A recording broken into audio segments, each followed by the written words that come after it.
Is it working? Good afternoon. Good afternoon. As long as Alid doesn't mind speaking while there's knives and forks going, I think we'll get started. So it's a great pleasure for me to be able to introduce Alid this afternoon. I thought a lot about this opportunity. Having known Alid for many years, there are lots of stories I could tell, but I thought I'd stick to mainly the facts. And so I've known Alid since the 80s when I was a graduate student at McGill, and Alid was an undergrad working on a research project, I think it was in Peter Braun's laboratory in the Department of Biochemistry. And Al really enjoyed his time in the lab. He was doing the science. He was singing with Dawn in the cold room, I understand. Enjoyed the bar at the grad club. And he played ball on the McGill Reservoir, and in fact played on a number of sports, and I know that there are many trophies that biochemistry team won.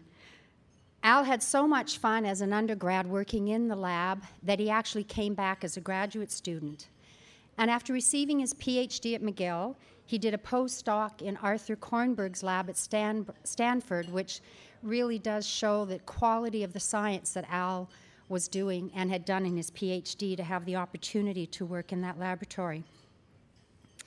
He then came back to Canada, which was good. We got our brain gain or regain, first to McMaster University and then to the University of Toronto, where he is now the Banbury Professor of Medical Research. He also is a visiting professor of chemical biology at Oxford University, and he's the CEO of the Structural Genomics Consortium, which you've heard talk about today. Alid is a true entrepreneur, having started a number of biotech companies, and he's always been distinguished for his ability to think outside the box, even leading to him taking on the role of scientific consultant for that Canadian TV series Regenesis.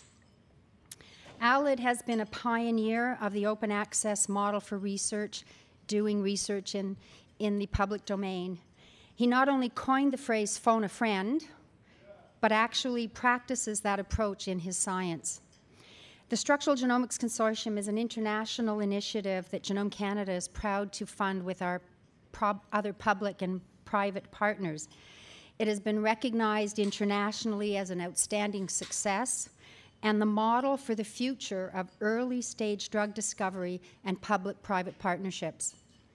Alid has been successful at bringing together public and private organizations to support his research. So today, he's going to share with us his vision on how to change institutional systems by doing and not talking.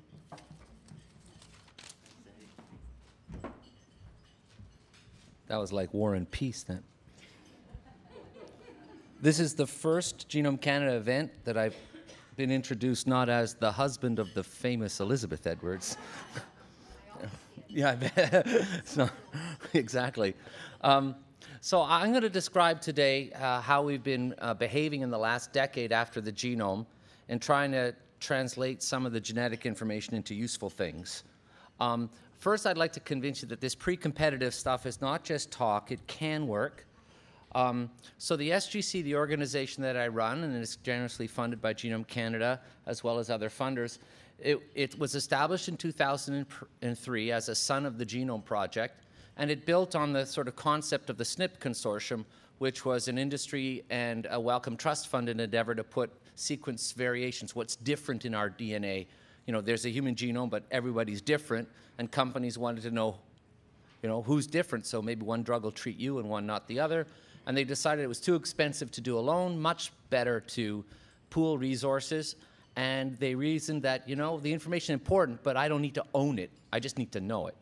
And so as the concept grew, the idea was, why don't we do that for proteins as well, which is what genes encode? So, and those are actually the drug targets. So why don't we create the three-dimensional shapes of these proteins, put that in the public domain? It's not really what we sell, but it makes us get there faster. If we pool resources, we don't each have to do it individually, and then the common information can serve everybody. Even if there are free riders, which there are, it doesn't matter to us. So since 2003, we've been in operation. We have about 200 scientists at the 3 labs at University of Toronto, University of Oxford, and the Karolinska Institute in Stockholm. And we're funded by those organizations at the bottom. The advantage, of course, of multiple funders is shared risk. If there is a disadvantage in a lesson is that no one funder feels ownership. And as a result, it can make it challenging because there's the free riders in the private sector, there's the free riders in the public sector as well. As if one funder pays, I can fund something else. Everybody likes to do new stuff. So one of the important things in the talk today, as we're going to sort of bridge academic and corporate culture, bridge new IP and old, is how to understand cultural differences. And there are, for me, the cultural differences also extend to Canada and Europe, where we have our 2 labs. So as you know, we're a hockey culture, and we never really understand that soccer stuff. And we have our preconceived notions of how soccer works. And so in order to understand, I went and videotaped a soccer practice. It was the Italian soccer team. And my suspicions were confirmed.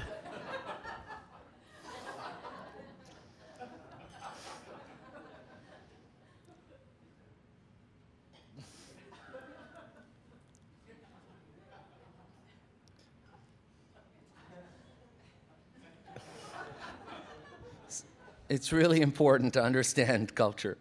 And so in terms of open access, how it works, so we are funded collectively. It goes into a common pot. We have objectives to do X number of things, and the objectives are not only deliverables, but publications, etc.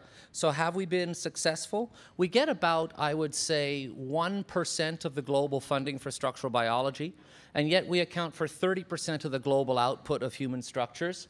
And structurals used to be, when we started, competitive. This is stuff that you would file IP on. It's no longer competitive, but at the time it was. We study parasites in our Toronto labs, and they've raised groups, been really successful. We give away cDNA clones. I've got a graph of MTAs versus time, how long it takes to execute giving away a cDNA that's already in the public domain. And there's 3 humps to the curve. If on this axis is number of MTAs, on this axis is time to execution, you have the 3-week bump, which usually means the professor didn't go to the tech transfer office and just signed it himself, which is not supposed to what happens. But that's probably the best thing to do. And then the next hump after 3 to 6 months is when you went to the tech transfer office and you had some disagreement over clause 2. If your laboratory guy eats it and eats the clone, which is a harmless piece of DNA. If he eats it and gets sick and sues me, we'll settle it in the court of Delaware. And then the other, Delaware my ass, we're going to settle it in the court of London. Piss on you, back bum, bum, bum. And then it never gets done. And then you have the infinity hump, which is literally a third of the never get executed. We cannot give away free stuff because of the idiocy. And I think the number of material transfer agreements that have been litigated, if you look up material transfer agreements in litigation, is 0. So we have a process that's run amok. We used to give this stuff away to our friends. When we were in graduate school, do you have the antibodies? Sure, I'll send it in mail. And what characterized good and evil wasn't MTA or not. Is if they give you their FedEx number, they were nice. If you had to pay for it, ooh, they were nasty. Okay? And it's gone to a completely different level now. We also host visiting scientists every year where people come in and do their experiments in our lab, and we take no IP and they own the project, and it benefits everybody because we have some expertise that people like to use. So why does the model work? And this is touching on something that was in the paper. Because we never file for IP, and that's a statement up front. We can work with anybody. The amount of time it takes to do an agreement with a collaborator is probably 10 seconds, right? No IP, fair, go, let's go. And we have over 200 ongoing collaborations which are really codified. This is the objective, who we're working with, etc. So our board can manage that. Our structures go out into the public domain immediately, not after publication. So our research data get out almost 18 to 24 months on average before it would if a regular old professor had done it. Even academia is secret, right? We have on average we publish 2 papers every week in the academic literature. And on average, there's 3 non-SGC scientists per paper. And it's a managed project. It's a top-down project, which is not how normal academia works. But nevertheless, so we've hit our milestones, but our academic publication record is on par, if not better, than the bottom-up projects. And I'll get into that in a little bit later. So my contention is, in biomedical research, in terms of drug discovery, the system is the greatest hurdle to the discovery of medicines, not people. And so here's an example of where we charted a portion of the human genome, okay? And on this axis are proteins called protein kinases. We have 20,000 genes in us. What a gene does, it encodes one of these protein things. We have 20,000 proteins, so a keratin, insulin, that's 2 of them, okay? And they go on and on and on and on. Once you get past a certain number, they become numbers and things. But among the proteins, you can see relationships among them, and there's a family of them, 518, called protein kinases. And they do a particular kind of chemistry, but their shapes are all very similar. They're drug targets. So in the 90s, they occupied 25% of R&D in industry was on these kinds of proteins trying to make drugs. Whoops. And so I'm just going to, I'm red-green colorblind, so, you know, he says, just press the red one. Yeah, okay. Here we've got the protein kinases, and on this axis we go publications per kinase. Something like 80 million papers have been published, some obscenely big number, and you can go through all that literature and look for the name of the kinase in the title or the abstract, right? And you say, how many papers talk about this kinase? And these are the data. And you can see that a small fraction of the kinases garner a disproportionate amount of the research activity around the world. And you might say, well, these are the important ones. That's what professors like to do. We're so goddamn smart, we knew the ones that were important. But then you start doing these unbiased studies, and those, you know, they're technical words down here, but the unbiased studies are little dashes where cool kinases are, that they do neat things. And you can see how it's much more randomly distributed among these sets or this family. And so perhaps we're being a little misguided. And for any academic, we know why, right? If you work on this kinase, you will never get a grant, because every grant starts background and significance. Oops, you lose, right? We get rewarded for our grants for our innovation, how well we can tell a narrative about things in the literature and connect the dots and create this really fancy story, and then, oh man, that's really innovative, get them the funding. But that's all here. And then the peers who sit on these committees work on these proteins. So they like this. Oh yeah, that's brilliant. That's so stupid. They don't know that the important gene's here. And I see it, and it's sort of facetious, but it's true, right? You can't work down here. And now you also have a PhD student come in. He or she's got 3 or 4 years to get their thesis done. Every committee I sit on, choose a safe project. You need a safe project. You need data. This is definitely not safe. This one is a guaranteed safe, because you've got a community of scholars where an incremental advance to them looks like a monumental advance. You get into a journal which has only one word in it, like Nature, and then your career's gone, all right? Then you're off, right? Even though in the fullness of the human genome or the understanding biology, you made very little advance, in the little world we live in, you made a huge advance. And so you play to that, and so the whole reward system and the mechanism plays and contributes to this. And then you say, well, maybe we're getting better. Maybe this genome stuff really did wake us up. And so now I looked at the same family, but I put it sideways, so here they are, orientated numbered from before the genome. So most commonly worked on before the human genome was sequenced and on. So the big paper was 2002, was the paper that said, here are all the kinases. So then you look 5 years after and last year alone, and you see that again, we are dinosaurs. There's so much inertia not to move from what we know already. Because you can get great papers, you get your H-index, which is a way we quantify how impactful you are. It can go through the roof because you're publishing with all your buddies. You're working in their field. They'll reference you. You'll get this sort of false feeling of, I'm really making a difference.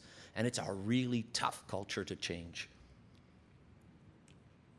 So, but it's pretty stark, and it's much more well understood by policy folks and scientists, because we'll just keep making excuses about why this is, whoops, damn, one out of every 15 men, right? And I'm one of them. It's a random button pressing, trying to find them. So here you go. You know, you get everybody working down here and everybody reticent to work down there, even though what's truly innovative is working on the new stuff, right? My mom used to be a grade 1 teacher. I thought you scientists like to discover stuff, right? Well, clearly not. So we have 65% of last year's papers were on the kinases that were hot in the early 1990s. Isn't that distressing for a system that spends $100 billion a year on research around the world? Okay? And this is a system problem. It's our problem because we're part of the system. We are the peer reviewers, right? But it's a problem that I think an organization like Genome Canada, and I've pleaded to Genome Canada, they can make a difference. They don't have to listen to the peers that sit on the CIHR. And it's not bad about CIHR, it's around the world. But you gotta have some mechanism to make a bigger difference. If we funded no research on the top 10, maybe we wouldn't get our Nature papers this year, but we'd have a global impact far greater. But others also feel, and I was at one of these bio meetings. So these bio meetings are the dumbest meetings. They're just a bunch of guys get together. But there was another meeting at the time, which was a much better meeting than the bio meeting.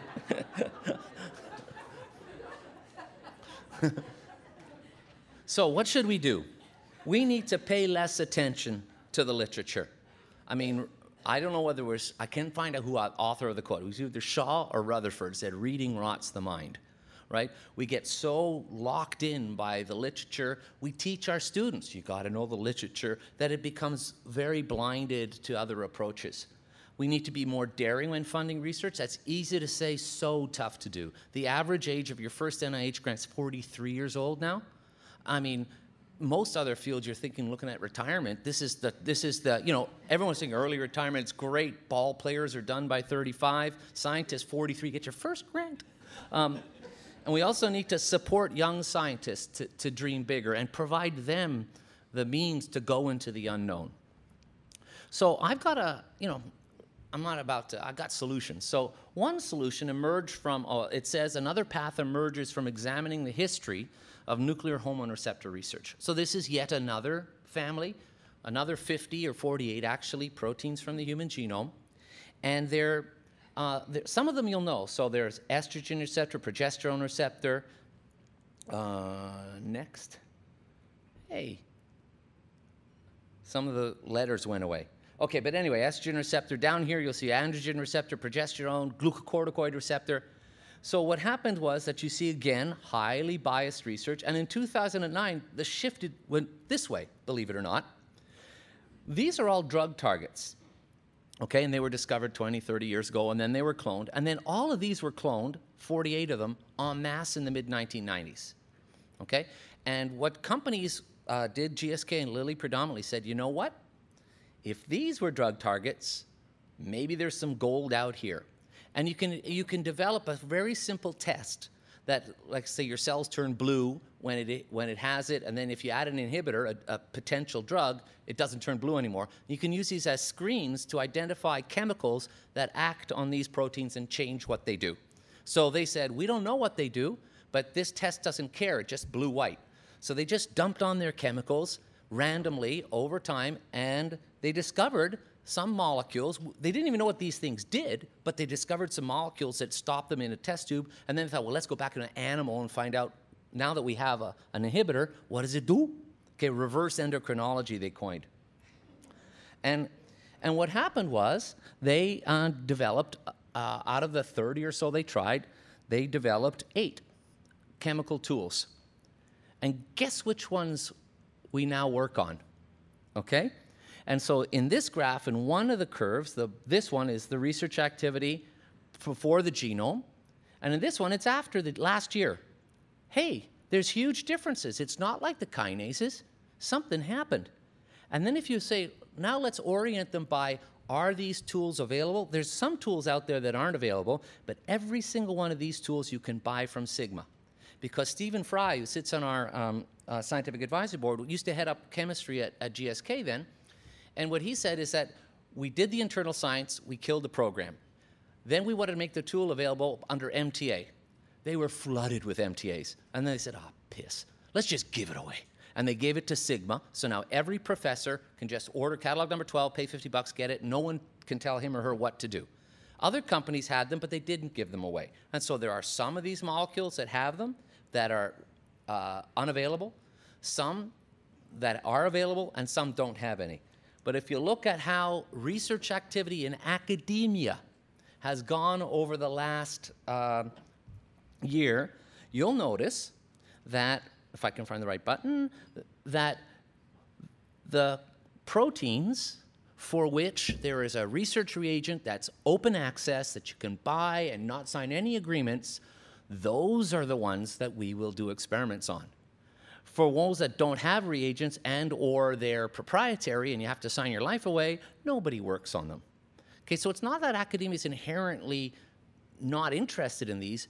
If you can do the experiment readily, you will do the experiment. So here is a real source where MTAs and agreements are a barrier to our doing research.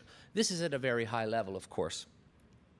Well, can we be proactive? So Tim Wilson and I, Tim's at GSK, and I've worked with him for 15 years, said, it's terrible. In this family, if we'd known what we know now, when we were actually doing our drug discovery, we would have done things differently, we would have done this, we would have done that. Why can't we know this stuff in advance? So a hot area of biology now is epigenetics. And epigenetics refers to, you know, when your liver cell has the same DNA as your kidney cell, right? When your liver cell divides, it creates 2 liver cells. How does it know?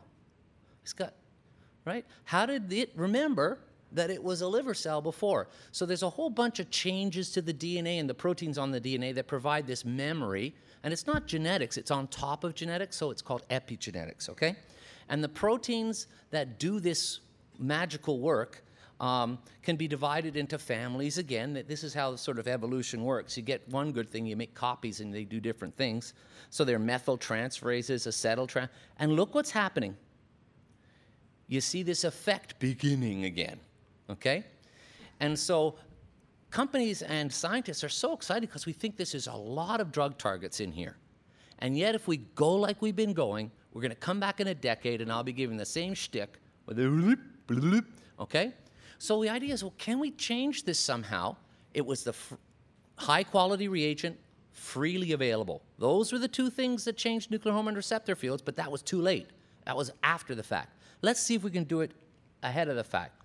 So at the SGC, I told you before that we're funded by these organizations to, this is the scientific steps. You know, we do some cloning of the DNA, we make the proteins, and we crystallize it, and then we solve its 3-dimensional shape. But what we've done now is we said, well, why don't we do some medicinal chemistry? This used to be, and still is considered by 99.99% of the world, proprietary. This is the chemistry, it's the stuff that we should patent, okay? And we created a consortium to make these chemical inhibitors of these epigenetic targets with the express purpose of giving it away and making it freely available. And look who joined it. Pfizer, Lilly, Novartis, they're donating money to this cause. They're donating their own chemists. The chemistry is being done inside these companies, and they're not going to reveal all the chemistry, but they're going to reveal one of the molecules, and they're going to put it in the public domain. We're going to give it to Sigma, which is just a catalog, and people can buy it and order it. This is how companies are realizing that the IP thing we have sorted out ain't exactly right. Of course, there's schisms inside companies. You can't just say GSK thinks, because if you talk to 20 people, but all you need is 1 or 2 influential people to be on your side. And so right now we've got this model which is working, where we, in a public-private partnership, declare these chemicals as pre-competitive. That's what we're making together. Industry chemists are using their ideas and their brains to make the molecules in collaboration with us and with a network of academic labs. Once we get it, we'll put it into the public domain. Everyone will publish, publish, publish, publish. And industry will look, wow, we didn't know what that protein did. Now, through the use of that reagent, we see a link to schizophrenia. Let's launch proprietary drug programs into that disease area. It's enabled by the academic world because they could never buy all those brilliant clinicians and neurologists to do the experiment, but they made a really seminal input at the beginning, which is to use their chemists to make these molecules. And academia doesn't have many of these chemists around, and those that are in academia are saddled with, if you make chemicals, you got to patent it. Okay, so you have this really disconnect where industry's pushing to be open, academia is trying to copy industry, but they're copying the bad parts. And so what we've got is we've got this consortium which started with a Wellcome Trust and GSK funded little project in Oxford. Ontario latched on. We have a network of academic collaborators, now Novartis and Lilly and Pfizer, each of which are donating over the next 4 years, $8 million. Remember, they don't get any proprietary, no patents, right? We're making it freely available, but the excitement of enabling the field is in their long-term interests, and they get access, through the collaboration to a lot of smart folks, but nevertheless, it's not a typical, we own this. This is a collectively, we're doing something for the public good, we will benefit later, but not through proprietary rights. And it is working. Here's a great example. So this protein, it's a protein called BET. It's been worked on for 5 years inside industry, no publications. We read a Mitsubishi patent that said, hey, this protein can be inhibited. And then Stefan Knapp in our lab at Oxford and Jay Bradner at the Dana-Farber got together and say, let's make an inhibitor and see what it does. And this protein, one of the proteins in this family, is fused to another protein and drives a really rare cancer of children, okay?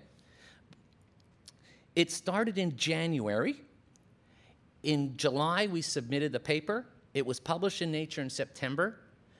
We used probably $300,000 to $500,000 of Harvard's resource to do this. And the only reason they did it, and everyone worked probably 20 hours a day, we could only start it because we agreed that we will not patent any molecule we make out of this. We will make it free. Then we got all the lawyers. We'd still be talking to lawyers if we wanted, and that's not joking. We would still be talking to lawyers, particularly at the Dana-Farber, which is very IPO-centric. But Jay convinced them that the molecule was not patentable. It's not true, but he convinced them. And as a result, we've got ourselves a paper. We've given now this tool compound to 250 labs around the world. Guess what? Dana-Farber's launched a proprietary program in parallel. Fantastic. 4 companies have started proprietary programs. What's happened is right. We've got a target. We've made a lot of biology about it, and that it's seeded competition. Okay? Now, that's good and bad, and I'll tell you why it's good. It seeded interest. It made it happen really fast. The information's out there, and it's bad, though, because I'm not so sure it's in societal's benefit to stop there. Okay? So the take-home message from that was we've moved the pre-competitive barrier. We didn't talk about it. We didn't say, well, we should do an analysis over whether you convince a few people, you do it, and soon people will be, talking about it. So why do I think that it's sort of a dual-edged sword what we've done here? So we're making these molecules available. We're seeding competitive programs around the world. And that really is what, we're just making what's going on existing faster. But I think you might have seen these graphs. The industry is not working, okay? The ecosystem or the economic framework for drug discovery is not working, okay? And as a result, if you look actually back to 1950, this is the amount of money going into biomedical R&D, including pharma, and this is how many new drugs are being made, okay? And so this is the curve at the bottom here for really pioneer medicines, the really novel ones, new targets, new diseases. These are sort of longer acting this, or you mix this with 2 existing drugs together, okay? So we have a real problem here, and if you sort of do an analysis of where it's failing when the first time this new molecule or a new idea is tested in people. Experiments that guys like me do in test tubes, no meaningful predictive value.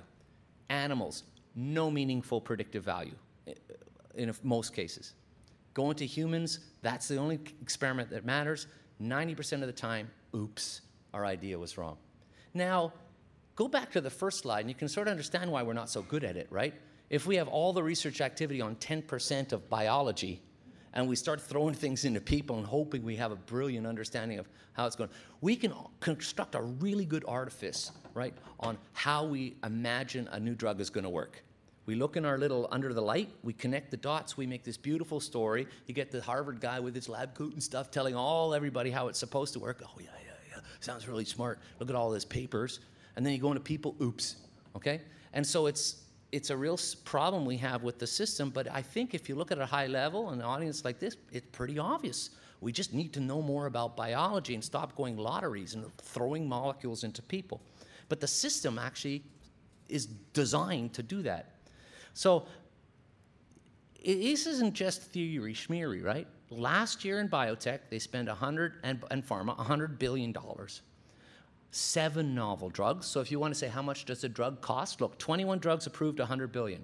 You know, all these things, oh, a drug really doesn't cost $1 billion. Well, it's underestimate. If you actually divide, which is the simplest way of doing it, it's 21 drugs, $100 billion, that's $5 billion per new drug. Okay? And now if you go back, they were developed 7 years ago, maybe it's 3 to 4 billion, right? And 7 really innovative ones. Last year, 70,000 people from the pharmaceutical sector were fired. Investment houses like Morgan Stanley said, R&D is a waste of money, don't do it. So industry is, you've seen it, it's changing. We need to access innovation, open innovation, blah, blah, blah, blah, because, you know, it's not paying for itself and they're hoping that we're gonna do it. Well, they're SOL, right?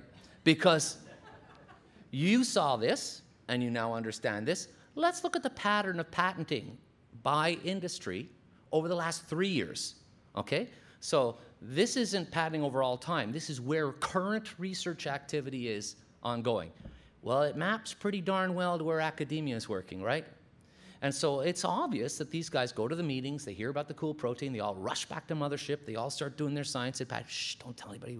And everyone starts working on the same thing in secret.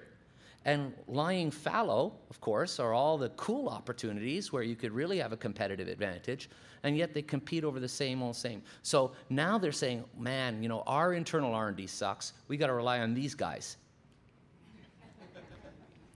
So once you get one of these targets, it's really instructive now to show what happens in the attrition through the process, and we're getting at the real distressing part about how this works.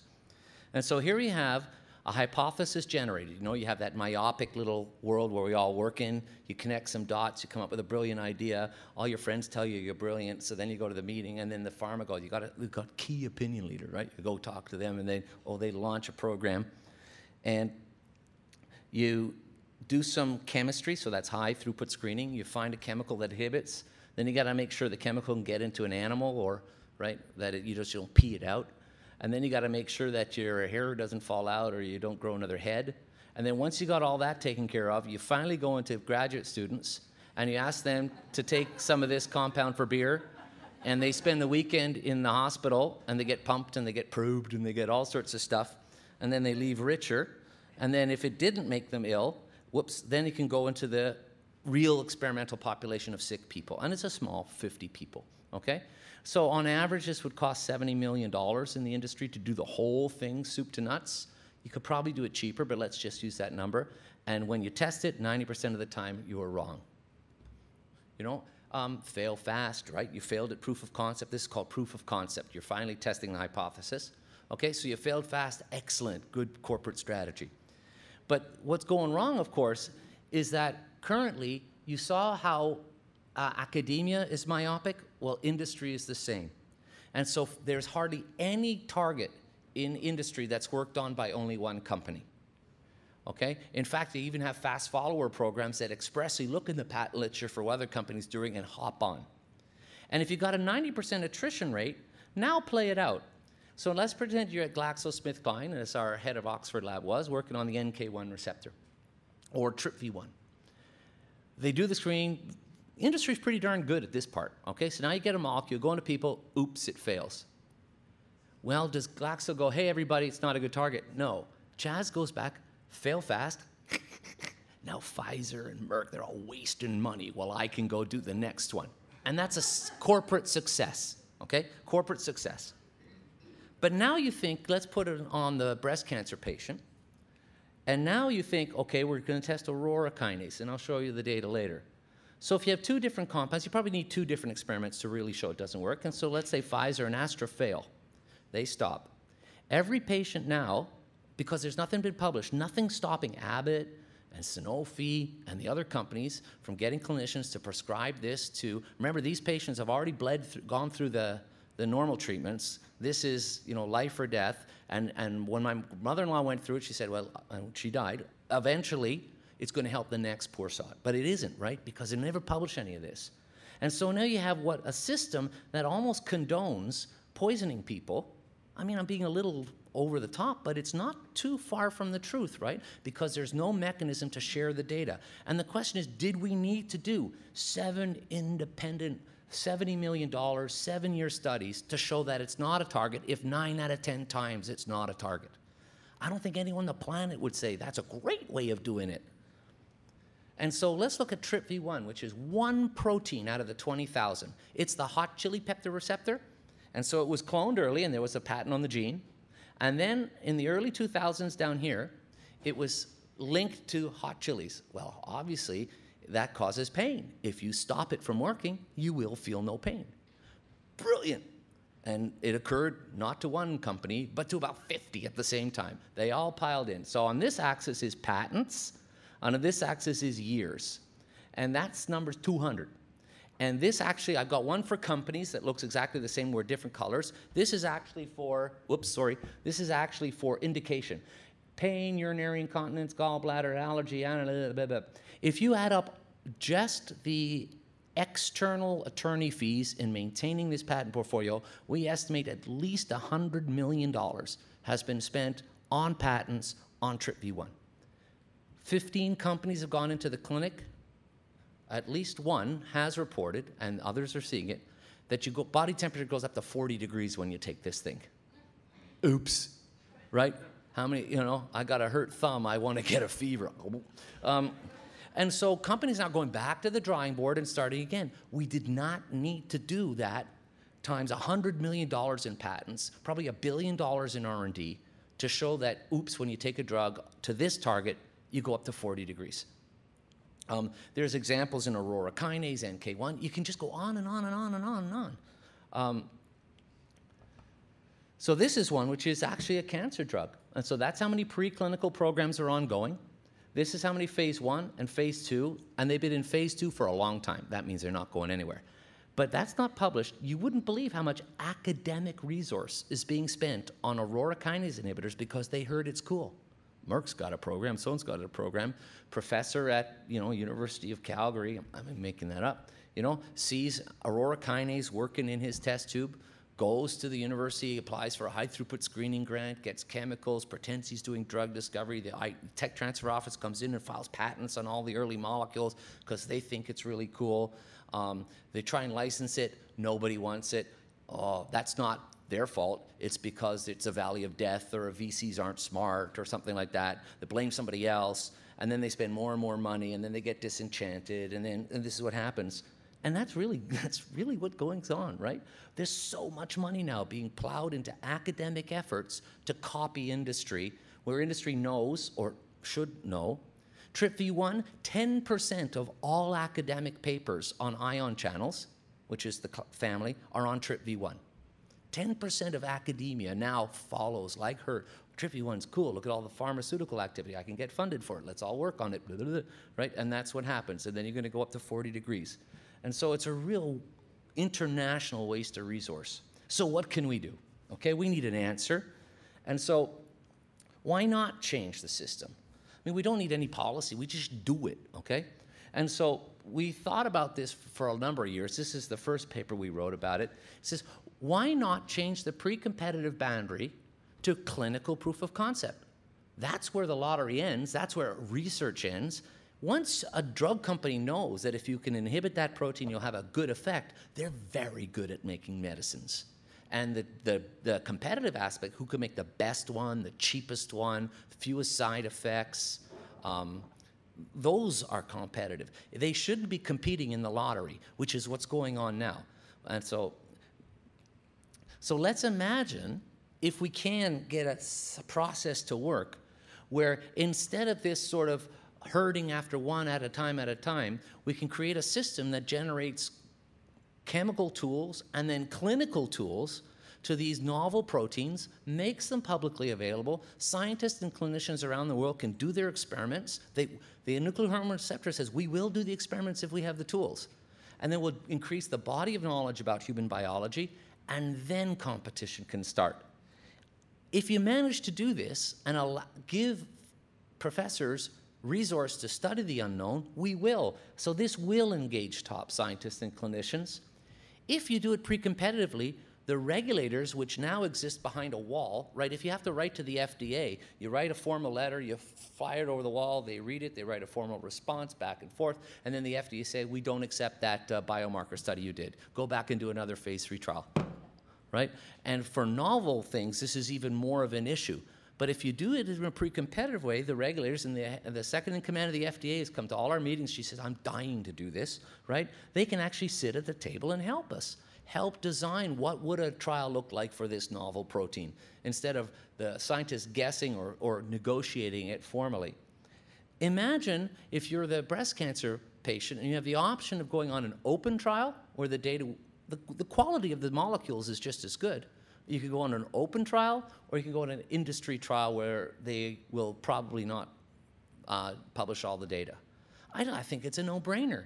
I mean, this is a way where citizens can actually push the development of their own health.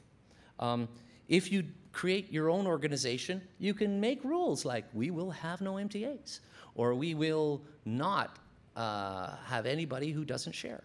I mean, and there's a lot of scientists out there, even many who have already played in drug discovery, made medicines themselves, they're dying. Stephen Fry at UNC, he's made 2 medicines in his groups. He says, I'm putting all my chemistry in the public domain, I love this. Mark Feldman at the Kennedy Institute in London, soon to move to Oxford, who invented these Remicade, the antibodies to TNF, arthritis. He's made probably $200–300 million for his institute. Openness, it's the way to go. The key in developing that field was our publishing the open data fast. Okay? So there's a lot of really experienced and really talented scientists who would come and play in this kind of open world. And then we would achieve what we absolutely scientifically and society need to do, which is to increase the knowledge of biology, because that's the only way we're going to get better at this, right? You can't keep being a lottery. So we've come up with a concept where we would imagine a not-for-profit pooling public and private sector funding into another entity that can create its own rules. The public sector funding is essential because it's the longest term funding that you can get. It's stable. And the private sector brings not only their funding, but focus and experience. And you can decide, let's look not under where the light is shining. We will only look where the light isn't shining. And then you do it in pre-competitive. There's so many advantages of pre-competitive science as we've lived and breathed at the SGC. It dissociates it from financial gain. Marketing guys don't tell you what you can and cannot work on. It'll attract the best people, the regulators. It'll reduce perceived conflicts of interest, reduce the bureaucratic overhead, and allow dissemination of data. So progress to that. We've had 2 meetings about this already. In Toronto, we had about 40 people, senior pharma folks, regulators. Angus was there from the industry side, from the academic side, as well as his counterpart from Berkeley. And 45 people, 43 agreed that this is A, the way to go, but B, we should do it without patents. The 2 dissenters were academic lawyers. The 3 universities have said we will agree to play, and we will not only agree to play, but we will agree to play and file no patents on the activity. And those are the 3 universities there, so they're pretty darn good universities. CHR and Genome Canada have been at the table since the very beginning, and we're figuring out ways, and they're trying to figure out ways how they can support it. 6 large pharma engaged, none have committed yet, but senior people are coming, and heads of R&D know about it. The regulators are keen. The patient groups, I think, are going to be the most, and they keep cautioning us, we're all going to be patients at one time, so don't call us patient groups, citizens. Okay, so the citizens groups are very fully engaged. We've selected therapeutic foci, at least to start, and the business plan is being written. I'm really encouraged by this. It has to happen, okay, because I mean, if you just look logically, and the only reason it gets in the way is people entrenched in their current universe saying it can't happen because this or this. There's a large culture in organizations of why it can't happen, and there's very few people who say why it can and should. I mean, it's obvious why it should, and if policy folks can just not get in the way, that would be great. I don't think anything needs to be done except get out of the way. Okay? So in pragmatic terms, what needs to be done is to somebody to take the risk and do it. We need people who've done it before to step up at being leaders, you know, because you have to invest in people. And we also need the pharmaceutical industry to play on board. I think that's an essential component because that validates the concept in so many ways. But when it happens, and I'm sure it will, we will reduce that duplication and increase knowledge. We'll get more scientists thinking about the science, because what happens now in industry is they only look at the data themselves. And your bonus depends on moving a program up one level. In February, it's definitely not good. We will not move it. But by the time December comes around, my God, that's looking good. Because, of course, if you get it in that year, your bonus depends on it. So it's very good. And you get no objective assessment of this kind of science because it's handing off to the next level. The same thing happens in biotech. It's even worse in biotech because of this sort of value inflection. You know, you need to move it to the next level. And bad stuff gets pushed forward. This, hopefully, will have the opportunity to be more scientific about it. You pool strengths, you know, all the touchy-feely stuff. But at the end of the day, what we will do is exploit that human genome, right? We will provide more opportunities for drug discovery, we'll help more people, and I think we'll increase our knowledge faster, because the other choice, there is no other choice, really. Thanks.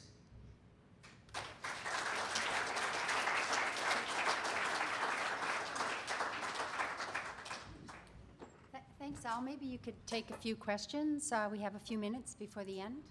Sure. Some questions.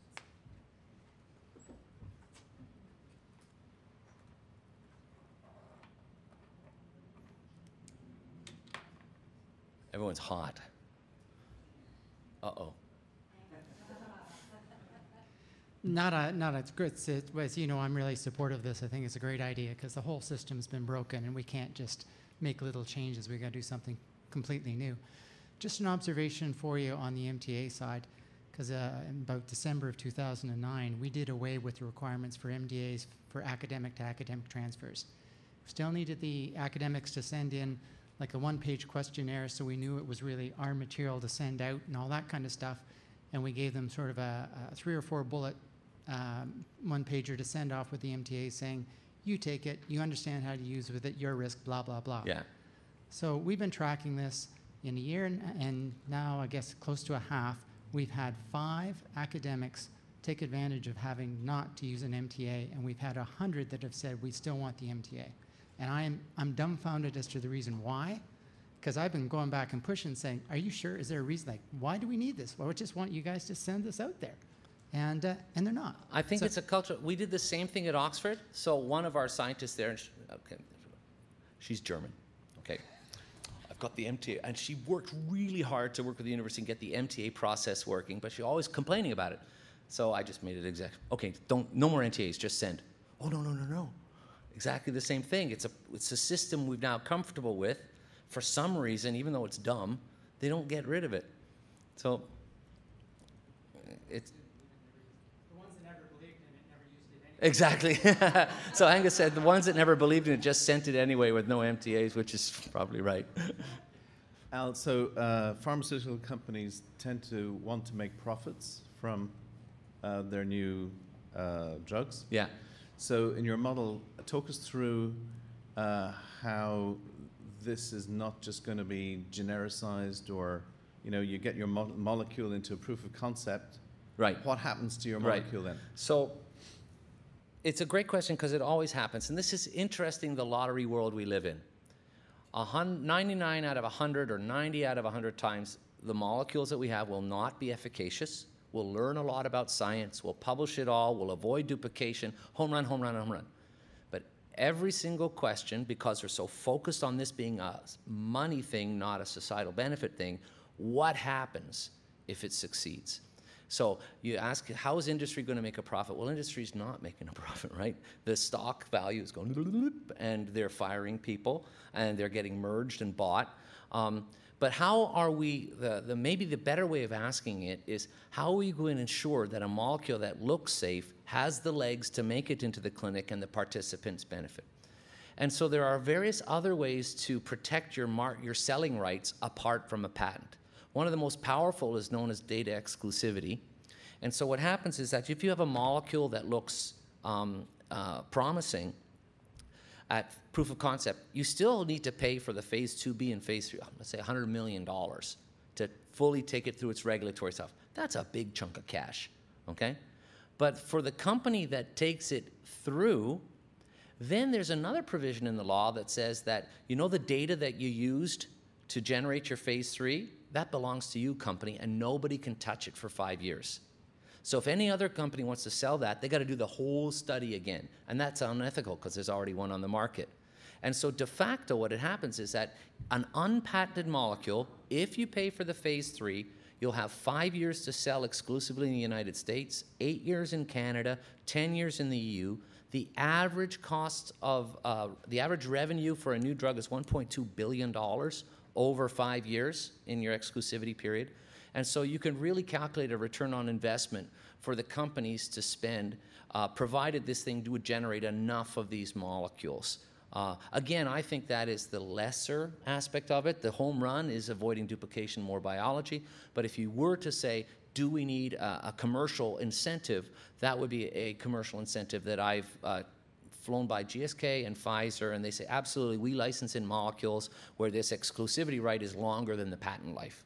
Everyone wants a patent, but they say, hey, we're not going to not make money just because it doesn't have a patent. So there are mechanisms to commercialize non-patented and make money. Thank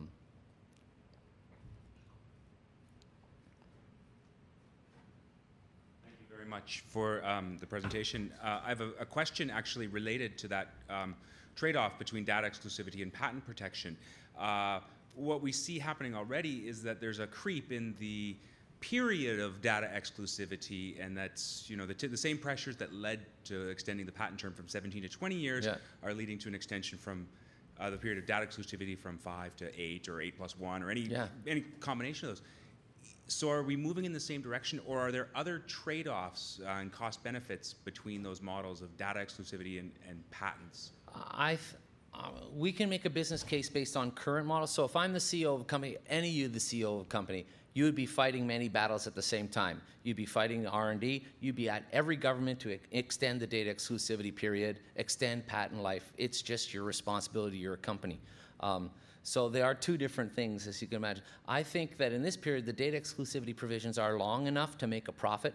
You won't make your $100 billion profit, but you'll make a profit. And remember, by pooling resources, you'll de-risk it a lot. So you won't fail 9 out of 10 times, you'll fail 1 out of 2 times. And you can calculate per drug, I think we calculated to save $290 million. We've been helped in this by the internal Merck guys down in West Point, have been doing all the financial modeling to show us how, on many levels, this is a very cost-effective way of using pharmaceutical money. It's an important question because you need to make it an economic argument for companies, not a societal benefit argument. For the public sector, let's hope it's a societal benefit argument and not an economic argument. Just to follow up that, what about trademarks? Is that something that you see as a possible substitute for patents? Because, of course, if you can brand yourself as better than the other guy, you know, that's a possibility. Maybe. So the question was, do trademarks work? Now, we haven't thought about it in a legalistic point of view, but we're thought about pragmatically. If patients know that this drug was developed in a public good collaboration, I'm imagining, maybe not so, that, you know, consumer choice will say, I'm going to do that one except for... The model's the fair trade. Yeah, exactly right. So the model was the fair trade thing for food and coffee and stuff. But we'll never be able to predict. We just got to do it and see what happens, right? You showed us that companies do repeatedly the study which leads nowhere. And as a Merck, I love Glaxo to do that. But altogether, as a Merck, I don't want to do it myself. So if you know it, that means it's not a secret knowledge. So how do you explain that no change in companies' thinking has arrived as yet? Because they're really stuck. They're not producing new drugs. If you follow whichever source from Prescrire to whatever, you'll see that very little new stuff is happening. So how do you have any cute explanation? Or I just think it's, I mean, it's why do men fish? We never catch anything. We keep doing it, right? Why do we buy lottery tickets? I think it's human nature to bet on the home run, right? And I'm from Europe. I am more familiar with. the soccer? No, I don't like sailing. Yeah. So okay. So you don't have. You didn't click to lawyers in those companies. Always It's not the accuse lawyers. lawyers. It's the heads of R&D that are the CEOs would do it. The heads of R&D, and there's a whole bunch of corporate stuff. You know, if they outsource this stuff and do it, share it, they lose internal resource. In an industry, a lot of people measure their manhood by how many people report to them. By doing it outside, they lose that. There's a whole bunch of weird reasons that all conspire to this to happen. But they hurt. At the end, they hurt too. Merck hurts. All of them hurt because of doing That's useless right. Well, what stuff. we're trying to accomplish with this is get them all take a step together. Right? Okay. 6 of them at the same time. Not one will do it, but so we need one leader, and if I'm in, you're in, and maybe, and then convince them that this is a pilot project. It's just not going to take over their company, right?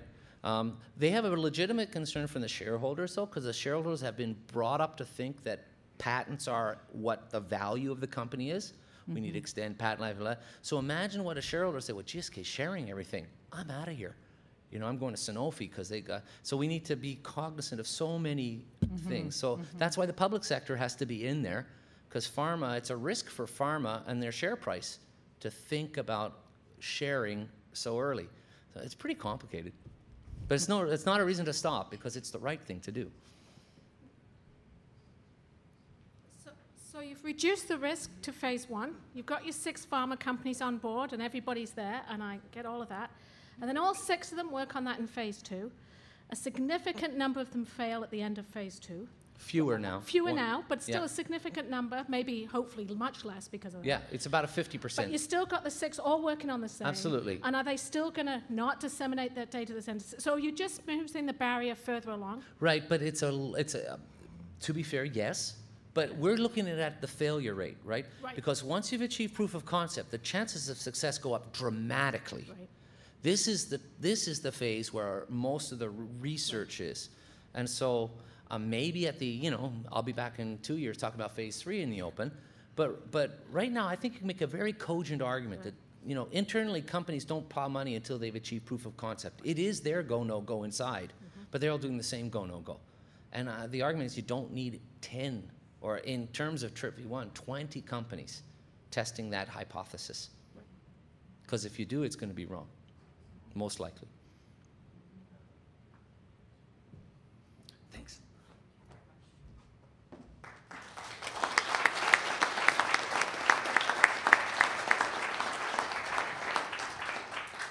Obviously, Alida has no difficulty dealing with a crowd having lunch. Thank you for keeping us awake, entertaining us, but also provoking our thinking on the issue. Thank you all. I'm delighted to see that the sunshine will greet you when you step outside of this room. We hope that many of you have exchanged business cards, that you've made new contacts, have renewed old contacts, and that you will remain in touch with us, Genome Canada. The labor of the authors, the final draft, will get posted online, and you will be informed of that in the next few weeks. And then the series will continue with event number 2 and number 3. And if you want to continue being part of it, then be sure to let us know that through the evaluation form. And that's my final key. If you would kindly either leave it on the table, but even preferably bring it back to the registration table, where we will be collecting the evaluation forms to make next event even better than this one. But I think we've set a pretty high bar for GPS 2011. Thank you all, and enjoy the rest of the day.